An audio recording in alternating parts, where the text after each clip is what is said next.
Hello everyone, myself Dev Mishra. Today I want to discuss a question. ये question देखने में तो बहुत बड़ा लग रहा है लेकिन बहुत इजी क्वेश्चन है, ठीक है।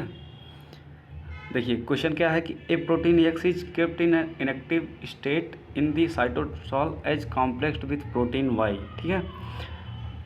Under certain stress stimuli Y gets phosphorylated resulting in its proteasomal degradation, ठीक है।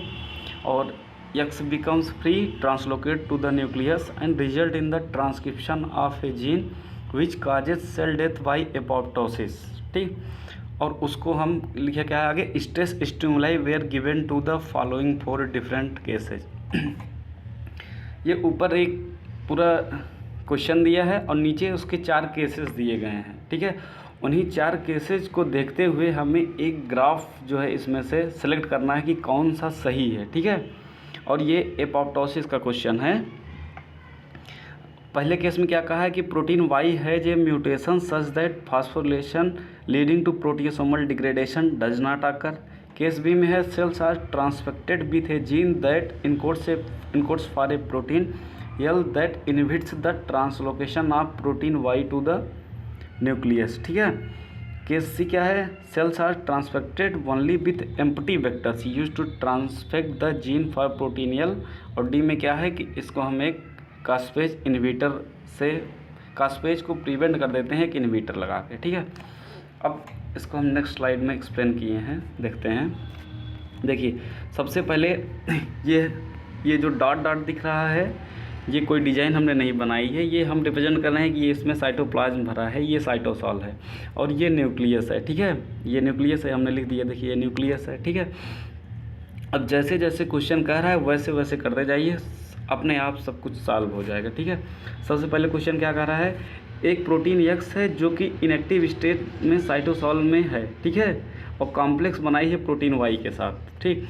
हमने एक्स एक प्रोटीन बना दिया, ठीक है, एक्स प्रोटीन बना दिया, वो वाई के साथ कॉम्प्लेक्स बना के साइटोसॉल में है। ये देखिए साइटोसॉल में एक्स को हम वाई के साथ कॉम्प्लेक्स बना के रख दिए, ठीक है।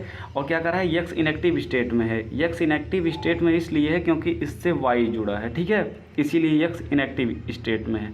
अब देखिए क्वेश्चन में क्या कहा है कि under certain stress stimuli Y gets phosphorylated, ठीक, resulting in its proteasomal degradation. अगर कुछ स्ट्रेस स्टिमुलाई हम देते हैं तो वाई जो होता है फास्फोरिलेट हो जाता है, मतलब इसमें फास्फेट जुड़ जाता है, ठीक है, फास्फोरिलेट हो जाता है। और फास्फोरिलेट होने से क्या होता है, वाई का प्रोटियोसोमल डिग्रेडेशन हो जाता है, वाई डिग्रेड हो जाता है, ठीक है, ब्रेकडाउन हो जाता है वाई का। तो एक्स क्या है, अभी जो एक्स वाई से कॉम्प्लेक्स बना के इनएक्टिव था, अब एक्स जो है एक्टिव हो जाएगा, ठीक है। और एक्टिव हो जाएगा और क्वेश्चन क्या कह रहा है, degradation Y X become free translocate to the nucleus and result in transcription of gene which cause cell death by apoptosis. X जो है एक्टिव हो जाएगा, उसके बाद ये न्यूक्लियस में चला जाएगा, न्यूक्लियस में जाकर डीएनए पे प्रोमोटर रीजन पे एक्ट करेगा, ठीक है, जिसकी वजह से क्या होगा, यहाँ पे ट्रांसक्रिप्शन होगा, ठीक है। ट्रांसक्रिप्शन होगा तो ऐसे जीन का ट्रांसक्रिप्शन हो जाएगा जो कि एपोप्टोसिस में हेल्प करता है, ठीक है। ओवरऑल ये है, ठीक, कि एक्स वाई कॉम्प्लेक्स बना के इनएक्टिव स्टेट में है। अगर हम वाई को फास्फोरिलेट कर देते हैं किसी स्ट्रेस स्टिमुलाई से, इसमें 4 टाइप के स्ट्रेस स्टिमुलाई दिए हैं, तो वाई को फास्फोरिलेट कर देते हैं तो वाई का प्रोटियोसोमल डिग्रेडेशन हो जाएगा, वाई ब्रेकडाउन हो जाएगा। वाई जब ब्रेक हो जाएगा तो एक्स फ्री हो जाएगा, जब एक्स फ्री हो जाएगा तो एक्स एक्टिव हो जाएगा, एक्टिव होकर एक्स जो है न्यूक्लियस में चला जाएगा, जहाँ पे ये एक जीन का ट्रांसक्रिप्शन कर देगा, जिससे क्या होता है, जो जीन जो होता है एपोप्टोसिस में हेल्प करता है, ठीक है। मतलब इसमें क्या है कि एक्स को हमें फ्री करना है तभी जाकर एपोप्टोसिस हो पाएगी, ठीक। अब अगले केस में हम बस केस जो है स्टडी करते हैं, ठीक है। वो तो क्वेश्चन हमने दिखा दिया। पहले केस में क्या कर रहा है, प्रोटीन वाई है जो mutation such that phosphorylation leading to proteasomal degradation does not occur. Simple सी बात ये कह रहा है कि प्रोटीन वाई जो होता है, प्रोटीन वाई पे एक टाइप का म्यूटेशन हो गया है, ठीक है, प्रोटीन वाई पे म्यूटेशन हो गया, जिससे अगर वो फास्फोरिलेट हो भी रहा है तो भी उसका डिग्रेडेशन नहीं हो पाएगा, ठीक है। तो वाई पे म्यूटेशन हमने दिखा दी, देखिए ऊपर ये वाई के ऊपर हमने माइनस दिखा दिया, ठीक है। वाई म्यूटेट हो गया है, अगर इसका फास्फोरिलेशन भी हो रहा है तब भी वाई का प्रोटियोसोमल डिग्रेडेशन नहीं हो पाएगा, ठीक है। अब देखिए जब Y का प्रोटियोसोमल डिग्रेडेशन नहीं हो पाएगा, देखिए नो डिग्रेडेशन, Y का प्रोटियोसोमल डिग्रेडेशन नहीं हो पाएगा तो X जो होगा फ्री नहीं हो पाएगा, ठीक है, X उससे जुड़ा ही रह जाएगा, ठीक है, Y के साथ का X का कॉम्प्लेक्स Y से बना ही रह जाएगा, X फ्री नहीं हो पाएगा तो एपोप्टोसिस नहीं हो पाएगी, क्योंकि X जब तक ट्रांसलोकेट नहीं करेगा न्यूक्लियस में एपोप्टोसिस नहीं हो पाएगी, ठीक। अब देखिए सेकेंड केस क्या कह रहा है, cells are transfected with a gene that encodes for a protein L that inhibits the translocation of protein Y to the nucleus, ठीक है। सेल जो होता है cell are transfected with a gene, ठीक।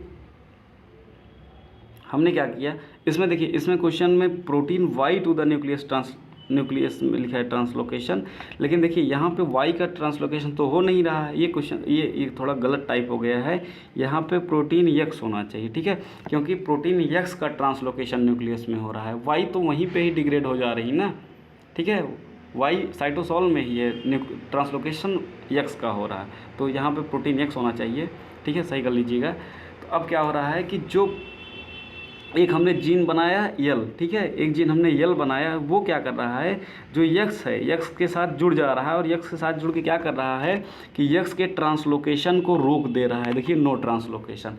अच्छा यक्स का काम क्या था, यक्स जो होता है ट्रांसलोकेट होकर न्यूक्लियस में इंटर कर रहा था और न्यूक्लियस में इंटर होकर वहाँ पे एक जीन का ट्रांसक्रिप्शन कर रहा था, जिसकी वजह से वो जीन जो होता था जिसका ट्रांसक्रिप्शन को वो एपोप्टोसिस में हेल्प करता था, ठीक है। यहाँ पे क्या कर रहा है, यल जो होता है यक्स को रोक देगा, यक्स को रोक देगा तो यक्स न्यूक्लियस में इंटर नहीं हो पाएगा, न्यूक्लियस में इंटर नहीं हो पाएगा तो कोई जीन ट्रांसक्रिप्ट नहीं कर पाएगा, ठीक है, जीन ट्रांसक्रिप्ट नहीं कर पाएगा तो एपोप्टोसिस भी नहीं होगी, ठीक है। तो बी के केस में भी कोई एपोप्टोसिस नहीं होगी, पहले केस में भी एपोप्टोसिस नहीं होगी और बी के केस में भी कोई एपोप्टोसिस नहीं होगी। अब सी का केस क्या कह रहा है, सी का केस कह रहा है cells are transfected only with empty vectors used to transfect the gene for protein L, ठीक है।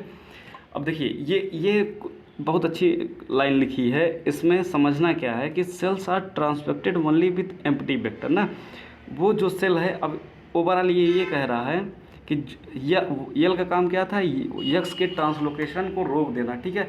हमने क्या किया, एक मॉडिफाइड वेक्टर बनाया, ठीक है, एक वेक्टर बनाया जो एम्प्टी है, ठीक है, उसको बनाए हम किस पर्पस से थे कि वो यल जैसा जीन एक बनाए, ठीक है, यल जैसा जीन एक उसमें हम मतलब डालना चाहते थे जो कि क्या करे, ट्रांसलोकेशन को, यक्स के ट्रांसलोकेशन को रोक दे, ठीक है।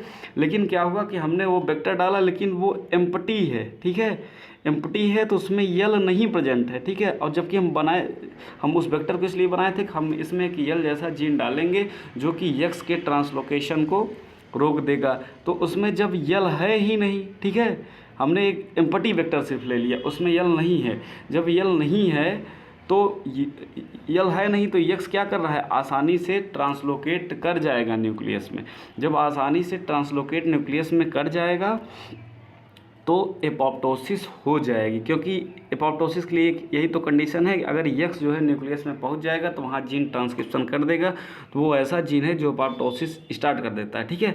तो यहाँ पे क्या हो, इस केस में क्या हो जाएगा, जब यल रहेगा ही नहीं, यक्स को रोकने वाला कोई नहीं रहेगा, क्योंकि एम्प्टी वेक्टर नहीं है, उसमें यल नहीं है, ठीक है, तो यक्स ट्रांसलोकेट करके न्यूक्लियस में चला जाएगा और एपोप्टोसिस हो जाएगी, ठीक है। अब डी का केस क्या है, डी का केस क्या है, डी में हम क्या कर रहे हैं, cells are treated with Z VAD FMK a broad spectrum caspase inhibitor, ठीक है। अब देखिए जो एपोप्टोसिस में हेल्प करने वाली मेजर वो एंजाइम्स होते हैं वो होते हैं कास्पेजेस, ठीक है। अगर कास्पेजेस को ही हम रोक देंगे, देखिए इनहिबिटर लगा रहे हैं, एक इनहिबिटर यूज कर रहे हैं जो कि कास्पेजेस को रोक दे रहा है, जब कास्पेजेस को ही हम रोक देंगे तो वैसे भी एपोप्टोसिस नहीं होगी, ठीक है। देखिए हमने यहाँ पे लिखा है कास्पेजेस जो है ये जेड-वाइड एफएमके जो है एक इनहिबिटर, ये देखिए कास्पेजेस को रोक दे रहा है, जब कास्पेज को रोक देगा, और कास्पेजेस क्या है, मेजर एपोप्टोटिक एंजाइम्स हैं, ठीक है, ये एपोप्टोसिस करते हैं, जब क्या होगा, कास्पेजेस ही रुक जाएंगे तो एपोप्टोसिस यहाँ पर भी नहीं होगी, ठीक है, रिजल्ट नो एपोप्टोसिस, ठीक। तो हमें क्या समझ में आया, ठीक है, हमें ये समझ में आया कि पहले वाले केस में भी एपोप्टोसिस नहीं होगी, ठीक है, दूसरे केस में भी एपोप्टोसिस नहीं हो रही है, और तीसरे केस में क्या हो रहा है, एपोप्टोसिस हो जा रहा है, ठीक है, और चौथे केस में भी एपोप्टोसिस नहीं हो जा रहा है। मतलब ए बी सी डी चारों केस में, ठीक है, तीन जो हैं सिमिलर हैं, ठीक, 3 सिमिलर हैं मतलब 3 में एपोप्टोसिस नहीं हो रही है, ठीक, और एक जो केस है उसमें एपोप्टोसिस हो जा रही है, ठीक। तो क्वेश्चन यहाँ से हम समझ सकते हैं, ग्राफ को भी हम समझ सकते हैं कि जो ग्राफ बनेगा, देखिए ग्राफ किस पे बना है, ग्राफ बना है ये एक्स वाई एक्सिस रिप्रेजेंट कर रहा है परसेंटेज ऑफ एपोप्टोटिक सेल, मतलब वाई एक्सिस पे ये रिप्रेजेंट कर रहा है कि इस जगह पे इस तरफ सेल मतलब एपोप्टोसिस ज़्यादा होगी, यहाँ पे परसेंटेज एपोप्टोटिक सेल ज़्यादा है, ठीक है। अब देखिए ऐसा ग्राफ इसमें सेलेक्ट कीजिए जिसमें 3 एक टाइप का दिखे और एक डिफरेंट दिखे, ठीक है, क्योंकि ए में भी एपोप्टोसिस नहीं हो रही है, बी में भी एपोप्टोसिस नहीं हो रही है, डी में भी एपोप्टोसिस नहीं हो रही, एपोप्टोसिस सिर्फ हो रही है सी वाले केस में, ठीक है। ऐसा कोई ग्राफ दिख रहा है, एक ही तो ग्राफ दिख रहा है जिसमें 3 सिमिलर हैं एक डिसिमिलर हैं, वो है पहला, ठीक है। ए में भी एपोप्टोसिस नहीं हो रही, बी में भी नहीं हो रही, डी में भी नहीं हो रही, और सी में देखिए परसेंटेज ऑफ एपोप्टोटिक सेल सबसे ज़्यादा है, ठीक है। इसलिए इसका जो करेक्ट आंसर है वो है फर्स्ट, ठीक है। क्लियर हो गया, ठीक है। आगे बढ़ते हैं, देखिए यहाँ तो क्वेश्चन ख़त्म हो गया, लेकिन हमने नेक्स्ट स्लाइड में थोड़ी कास्पेजेस के बारे में कुछ बात की है, वो भी जान लीजिए। जो कास्पेजेस होते हैं, कास्पेजेस का पूरा नाम होता है सिस्टीन एस्पार्टिक प्रोटीएजेस, ठीक। कास्पेजेस का पूरा नाम होता है सिस्टीन एस्पार्टिक प्रोटीएजेस।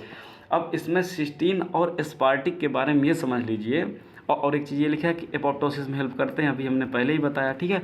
अब देखिए जो सिस्टीन होता है, सिस्टीन जो होता है ये तो कास्पेज का होता है, ठीक है, और जो एस्पार्टिक होता है, एस्पार्टिक एसिड, ये जो होता है टारगेट प्रोटीन का होता है। तो जो कास्पेज का सिस्टीन होता है वो न्यूक्लियोफिलिक अटैक करता है, ठीक है।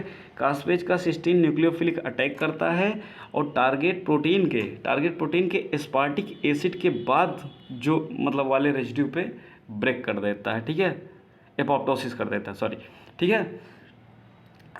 कास्पेजेस का सिस्टीन रेजिड्यू न्यूक्लियोफिलिक अटैक करता है, ठीक है, न्यूक्लियोफिलिक अटैक करता है, और जो होता है कहाँ पे अटैक करता है, जो टारगेट प्रोटीन होती है उसके एस्पार्टिक एसिड के बाद वाले रेजिड्यू पे अटैक करता है, ठीक है, जिससे क्या होता है एपोप्टोसिस हो जाती है, ठीक। इतनी बात समझ में आई, ठीक है, थैंक यू। मुझे लगता है कि क्लियर हो गया होगा ये question. Thank you so much.